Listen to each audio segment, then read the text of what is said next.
Famille, j'espère que vous allez bien. Famille, j'aimerais que vous écoutez. Écoutons un peu ce qu'ils disent les chroniqueurs du Canal+. Ce qu'ils disent à propos de Marc Brice et Samuel Eto'o. Écoutons un peu ce qu'ils vont dire. Voilà pour l'édito et place maintenant à notre premier grand thème du débat de ce soir, consacré au Cameroun qui a décidé de changer de sélectionneur à moins de 3 semaines du coup d'envoi de la CAN avec Marc Brice qui est donc poussé vers la sortie, remplacé par le local David Pagou. Comment interprétez-vous, messieurs, cette décision de la FECAFOOT, sportif ou règlement des comptes? La question est soulevée par Charlie Grégoire.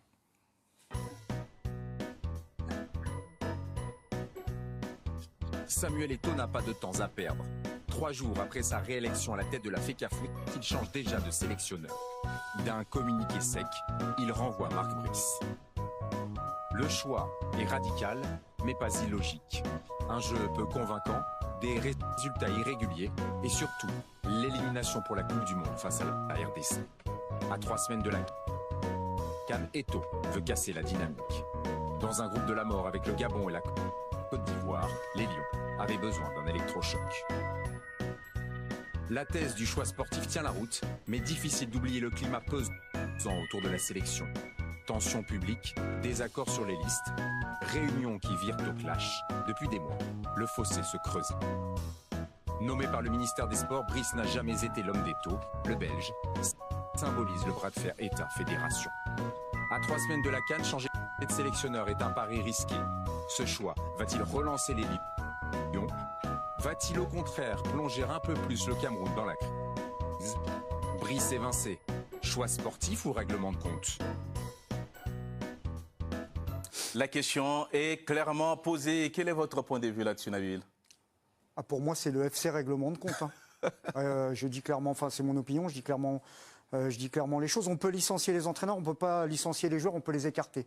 Et pour moi, les joueurs qui ont été écartés, c'était des joueurs qui étaient trop proches de l'entraîneur. Alors, il peut y avoir une logique sportive derrière, on en parlera très probablement ensemble parce qu'on peut vouloir régénérer le groupe, partir avec un commando comme l'a fait le Cameroun en 2017, mais ça ne marche pas à tous les coups. Mais les joueurs qui, d'ailleurs, la communication de la fédération camerounaise par rapport à Marc Brice, ils pouvaient légitimement le virer pour des résultats sportifs. Ils ne sont pas qualifiés à la Coupe du Monde. Mais moi, ce que j'ai vu, c'est surtout des manquements à la discipline. J'ai vu des choses de l'ordre du comportemental. Et comme par hasard, les joueurs qui ont été ciblés, peut-être un ou deux, je ne suis pas capable moi de décrypter. Tchatchoua, je ne sais pas pourquoi il a sauté. Il est là depuis 2024. Il est latéral droit, je ne sais pas pourquoi il a sauté. Mais Aboubacar, c'est paradoxal. Quand il joue pas en club, il est appelé. Là, il joue en club, il marque, il est plus appelé.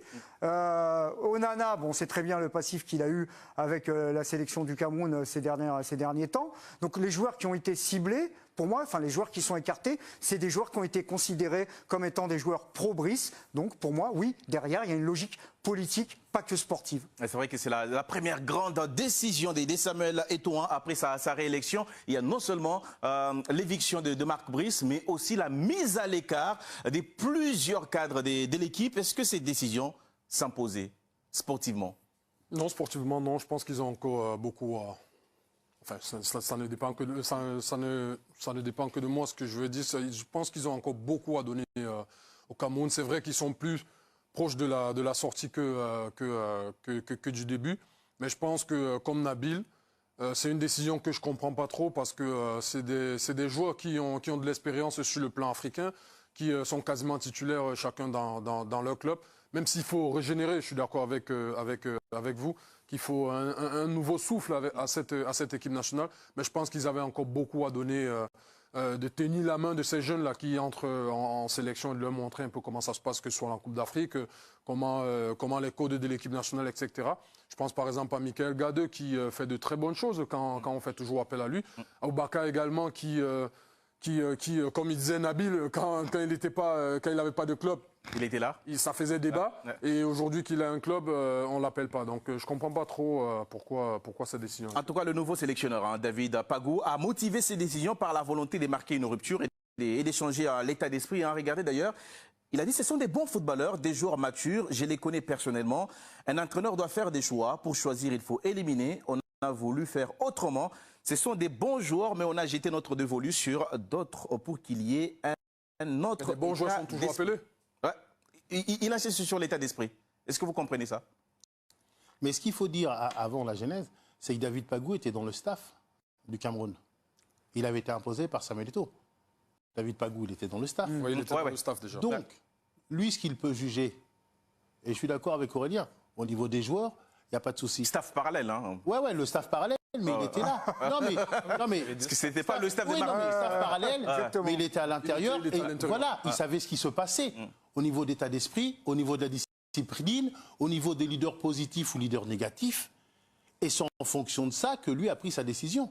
Là où je vais dans le sens d'Aurélien, c'est qu'au niveau du jeu, mais j'ai pas de doute qu'Onana soit le meilleur gardien que l'on est au niveau du Cameroun. Mais si lui, Pagou, qui a vu ça de ses yeux, qui était dans son staff, juste que c'est un élément qui est plus négatif à l'intérieur d'un groupe, mais moi je ne peux pas le juger, je ne suis pas dans le groupe, que positif, il en est de sa responsabilité d'écarter les joueurs qu'il juge lui, mais pas moi, Samuel Lobé, plutôt négatif que positif pour le groupe.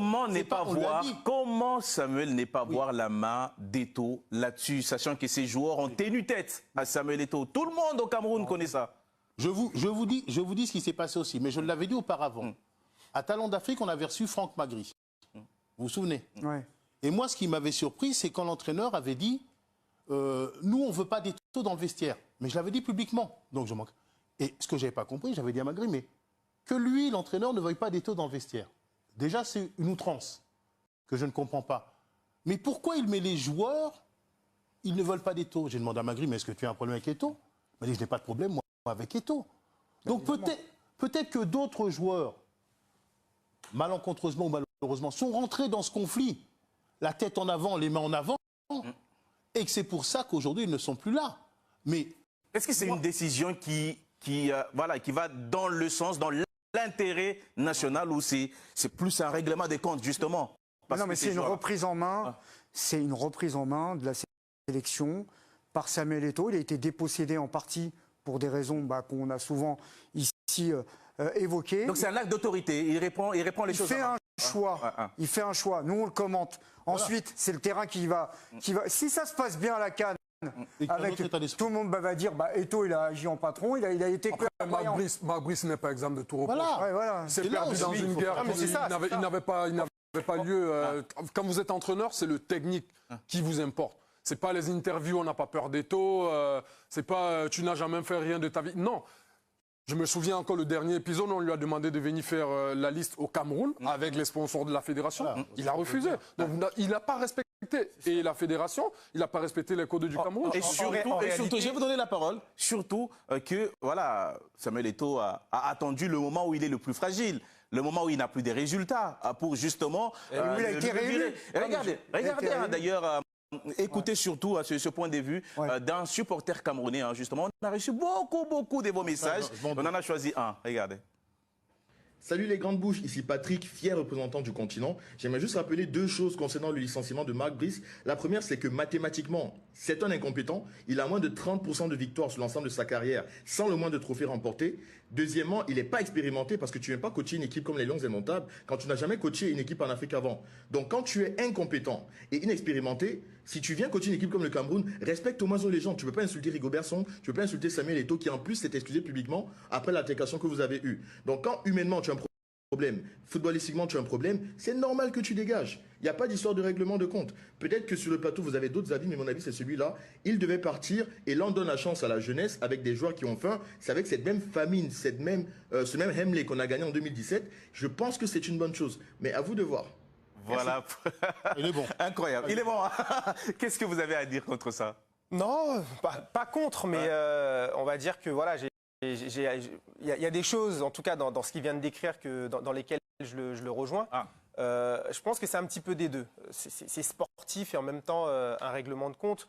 Il y a une relation tumultueuse depuis le départ. Ça, personne ne peut le nier. Il y a une relation qui est pas bonne, qui n'est pas saine, qui n'était pas saine et pour les dirigeants, mais surtout pour les joueurs. Parce que je me mets à la place des joueurs. Imaginez, vous êtes dans un vestiaire, surtout en équipe nationale, où vous avez votre président de fédération, surtout un président qui est quand même quelqu'un de... C'est pas n'importe qui. Important, d'un côté, et puis de l'autre côté, vous avez l'entraîneur qui fait les choix, qui fait les premiers choix techniques. Vous êtes entre les deux, toujours un petit peu à gauche, à droite. Vous êtes tiraillé, c'est assez compliqué quand même comme situation. Mais tant qu'il y avait les résultats, Il était inattaquable. Il était inattaquable, il était intouchable. Même si personnellement, même si dans le relationnel, c'était pas ça, mais malheureusement, dans le football, c'est le résultat qui prime. Bon, il y a des jurisprudences, hein, parce qu'on a vu quand même du côté du Maroc, Regragui qui arrive alors qu'il y avait quand même les résultats. Mais tant qu'il y avait les résultats, on pouvait donner un petit peu de crédit à Marc Brice.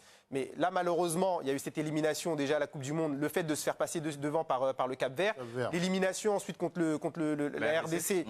Donc là, ça a donné clairement des cartouches à la fédération pour pouvoir intervenir. Et moi, je trouve que c'est la meilleure décision. Je parle de Marc Brice, je ne parle pas des joueurs écartés. Marc Brice, je pense que le moment est bien choisi. Je trouve qu'il fallait... À 3 semaines de la 3 semaines quand même. Pour moi, quand ça ne va pas, c'était aller beaucoup trop loin. Là, il fallait dire stop. Il fallait dire stop parce que la CAN, je pense que ça allait être l'épisode un petit peu de trop. Ça allait être l'épisode de trop. Là, on repart de zéro. Au moins, tout le monde, même si c'est 3 semaines avant, on a vu Emers Faé, hein, même si bon, lui, il était déjà dedans.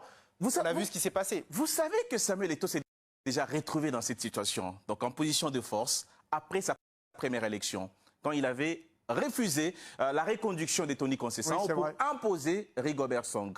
Là, le ministère a attendu son moment. Quand Rigobert Song a raté la CAN, le ministère a repris la main.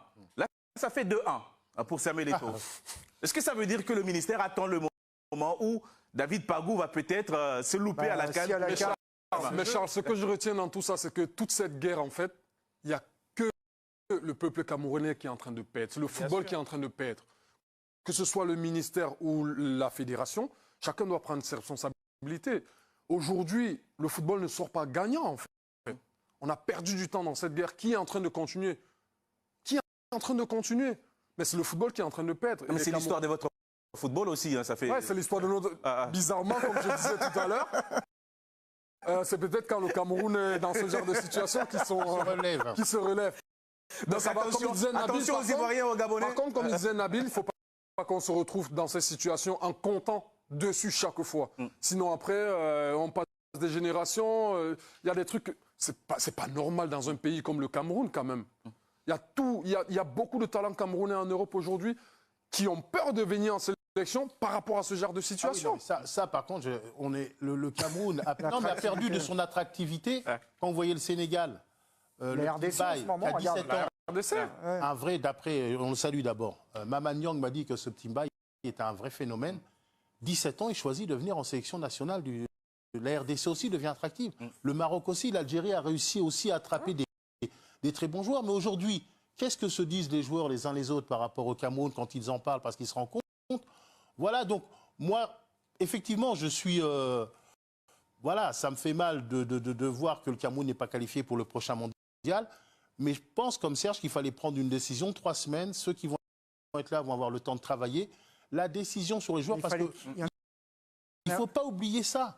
David Pagou, Tongo Pilé, tous ces gens-là étaient déjà dans le groupe. Staff, Donc, ils ont pris des décisions en sachant ce qui se passait à l'intérieur. De toute façon, c'était Ce n'est pas des gens qui arrivent au dernier moment et qui disent... Non, ça c'est vrai. Tongo Pilé, il est là depuis au moins 2008, je l'ai eu en espoir. Donc il connaît. De toute façon, c'est le sens de l'histoire. C'était inéluctable. Ces deux-là ne pouvaient pas continuer à travailler ensemble. Il fallait juste savoir quand ça allait s'arrêter. Il y a eu la fenêtre de tir. Et Samuel Eto'o, quand il faut cadrer, il cadre. Hein. On l'a vu. En tout cas, on va continuer à en parler lundi dans En route pour la CAN, 2e épisode. Donc c'est dans la 2e partie de Talent d'Afrique. On fera donc le point sur l'équipe du Cameroun et on aura sans doute le nouveau sélectionneur, David Pagou, qui va donc... Ouais, famille, j'espère que vous avez entendu. J'espère que vous avez bien entendu. Hein? Voilà. Maintenant là, on va travailler. Donnons la chance aux petits là. On veut travailler maintenant. On veut travailler. Laissez tout travailler. Nous, l'année là, qui vient là, l'année 2026 là, c'est pour mettre des choses à l'ordre. Respectez Samuel Eto'o. Hein, famille? Respectez Samuel Eto'o. Les Aboubakar, Vincent, les Onana, les Ngande, tout ça là. C'est pas les gars qui veulent mouiller le maillot, c'est les gars qui veulent combattre Samuel Eto'o parce qu'ils sont du côté du ministre. Ils pensent que ce ministre là peut les sauver ou peut faire quelque chose dans leur carrière. En oubliant que c'est la fédération, c'est Eto'o-Fils qui tient leur carrière en main comme ça là, en main comme ça c'est Eto'o-Fils à l'équipe nationale. Si on il dit oui, tu viens. Même si tu es Mbappé, même si tu es Lamine Yamal, tu ne respectes pas le Cameroun, tu ne viens pas à l'équipe nationale. Vous avez compris, non? Même si tu es Lamine Yamal, tu es Mbappé, tu es Vinicius Junior, tu es... je ne sais même pas quoi. Tu ne respectes pas l'équipe nationale du Cameroun, tu ne dois plus venir à l'équipe nationale du Cameroun. Parce que c'est le pays d'abord. Nous là, nous sommes les supporters de ce pays. Vous allez jouer à l'Europe, faites ce que vous voulez. Mais quand vous venez à l'équipe nationale là, vous devez respecter les statuts de l'équipe nationale. Nous autres, on a fait ça. Mais dès qu'on a eu les mauvais dirigeants qui n'ont pas voulu que le Cameroun parte plus haut, ils ont préféré leur intérêt à eux. Et nos disciplines sont morts comme ça. Là.